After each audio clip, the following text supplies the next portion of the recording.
afternoon, everyone. I've got a couple of upgrades that I wanted to share my thoughts about on my 2015 Tacoma. I upgraded the stock speakers containing the OEM head unit.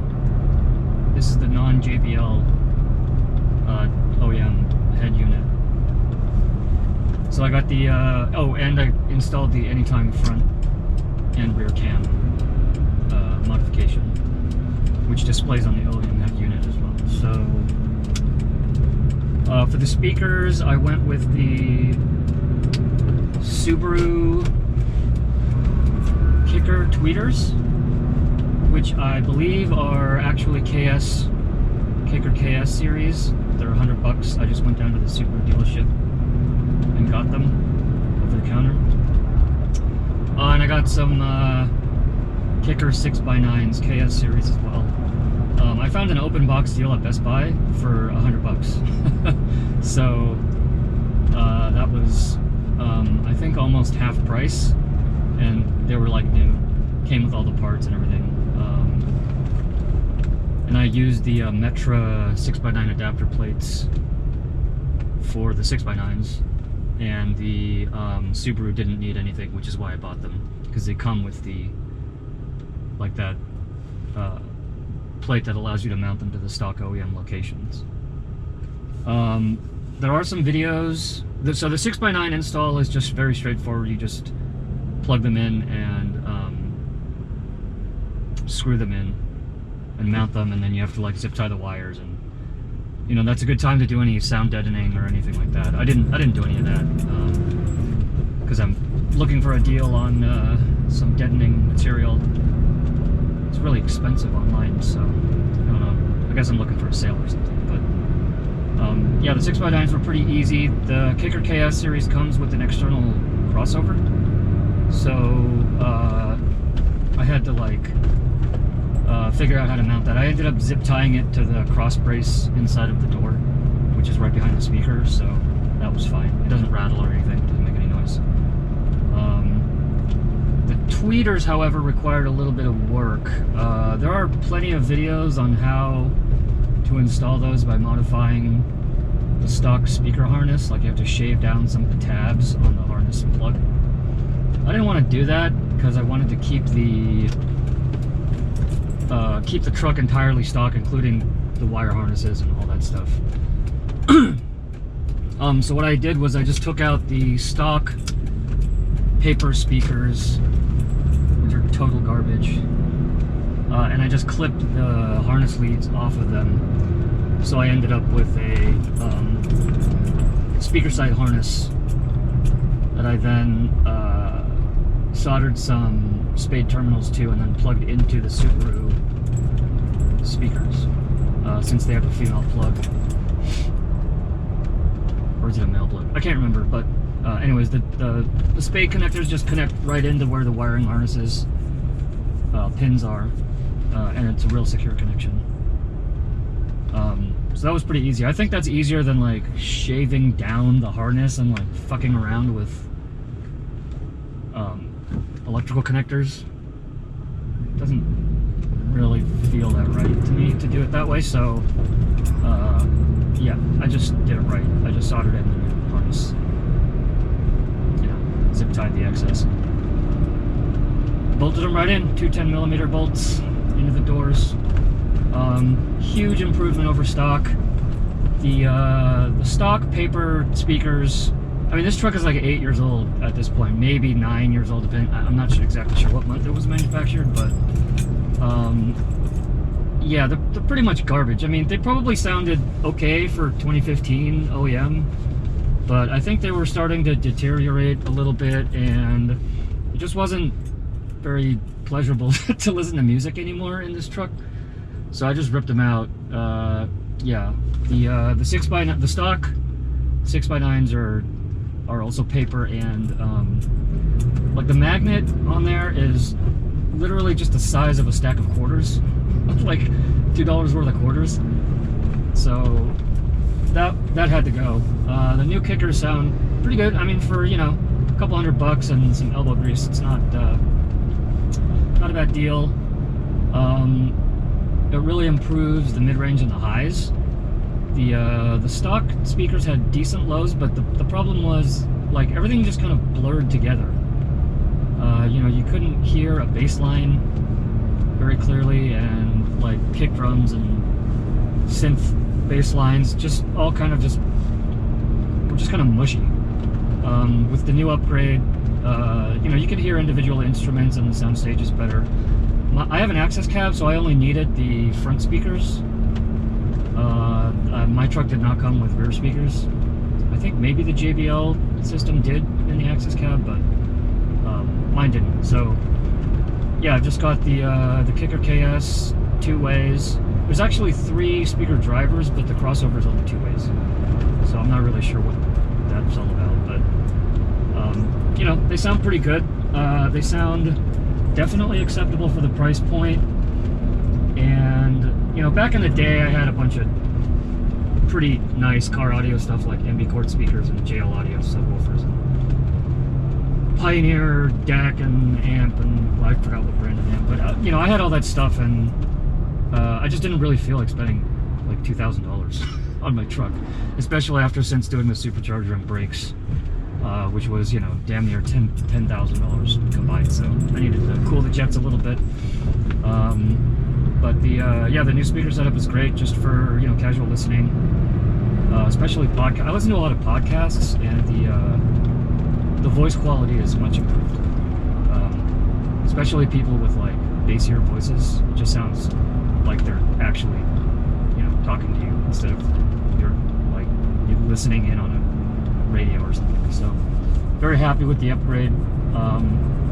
Yeah, I would just recommend taking your time. You know, solder all the stuff that you need to solder.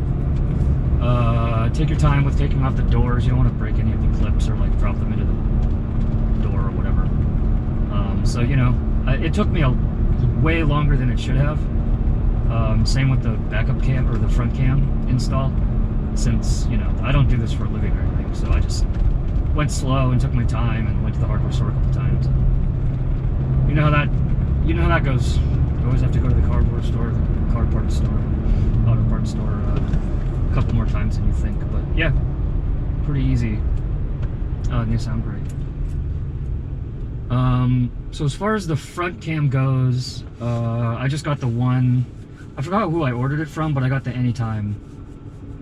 I believe that either the URL or the company is called Anytime, but I just got that one. It was 180, and it came with the premium camera, which looks pretty. The image, I'll show you the image when I stop in a bit. But actually, I can just turn on the image right now. Boom, it's Anytime. So the front cam, I mean, the image quality is basically the same as the rear cam, so that turned out nicely. One thing I would recommend is, and there's a bunch of install videos, so I'll link to those. That probably not really going to help if I give you, or if I figured it wouldn't help if I like took pictures or anything, because all of the stuff is really well documented on the internet, which is what I used to help me install it. But one thing I would do is follow the guy who has the video where I'll link to it, but follow the video where the guy solders and wires up the entire thing, like on a workbench, before trying to install it in the truck. It's way easier that way. That way you're not dealing with like tools for crimping wire or soldering like in the cab of your truck, which you know, that's always a bad idea. Except for like, you know, actually getting the wires through, connecting the spades and the harnesses. You know, you want a screwdriver and maybe some wire clippers, but yeah, you don't want to do anything unnecessary in the truck while installing if you can. It was pretty simple otherwise. Like, it takes a little, you know, I watched the video a couple times, and it takes a little bit of time to like wrap your mind around exactly how this thing is switching all the signals around. There's a relay and a couple of harness, inline harness connector things. But otherwise, it's fairly plug and play. I did not screw the camera in. I didn't drill any holes in my grill, because I have the TRD Pro grill, and I just didn't want to fuck around with the drill. So I actually I went to the hardware store and bought a couple of brackets and then just sandwiched. What's going on here? Yeah, just sandwiched the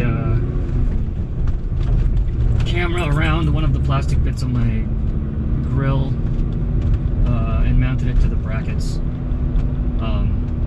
So it's pretty solid. As you can see, it's not like wiggling around or anything. But yeah, if you assemble the harness first, it's really just a matter of you know, dealing with the connectors on the back, and then the real pain in the ass was pushing the camera signal wire through the firewall. Luckily, the guys who installed my front light bar already poked a hole through the main harness, which is down here on the driver's side. Not the harness, the grommet, where the harness goes through the firewall. So all I did was just take a coat hanger and some electrical tape and just, you know, gently poked it through, brought it up to the other side, put a wiring loom around it, and then zip tied all of the stuff to the existing loomed harnesses for wiring up there in the under the hood. So that ended up being pretty time consuming, but again, I did everything correctly. Soldered all those spade connectors and joints and all that stuff, and then yeah, just taking the time to like put a loom around the wire and then zip tying it all correctly and making sure that the camera is not like or the excess camera wire is not like dangling or exposed. You know, that takes the most time, but that also is the best way to do it. And I'll put some pictures of the assembled harness and some under hood shots as well into this video. But otherwise, yeah, it's about time I took some time and a little bit of money. So yeah, for both of the upgrades, it was under 500. It was like 400 and change. Plus I had to get some tools that I didn't have. So it was well worth the money, the effort. Well worth the money and effort, and yeah, I think I'm just gonna keep the OEM head unit because I just use Bluetooth with my phone, and now that I have the front cam and rear cam and it's all integrated, and it already has USB aux and all that stuff since it's a 2015, I think I'm just gonna keep the OEM head unit. The stock amplifiers inside the head unit sound perfectly fine for daily driving. You know, it's not gonna like blow your socks off or anything, but you know, it's good smooth bass. Everything's very clear, much clearer than it used to be. And it gets, you know, loud enough where it just gets to that point where it's really enjoyable without being super loud. And I mean, quite frankly, I'm 40 years old, so I don't need to lose any more hearing than I already have. So yeah, I'll link to the videos, but otherwise these are two very, very worthwhile mods to do, especially if you can do basic wiring and don't mind taking apart your car doors and fishing around under the hood for stuff. So just to show you the front cam, so it's on now. You can keep it on when you're driving, obviously, and then it goes back to stock like this, and then you can also pop on the rear cam at any time, which is great. And then if you just put it in the neutral position, if you go into reverse, it shows the rear cam, and then you could also override that with the front cam. So overall, it's a really good setup. I don't know if you can see the switch, but it's you know, I just mounted it right there in front of the shifter, so I can hit it real easy without losing contact with my shifter. It's a good spot. Can't wait to take this up on the trails. Okay, well, thanks for tuning in. I will talk to you later.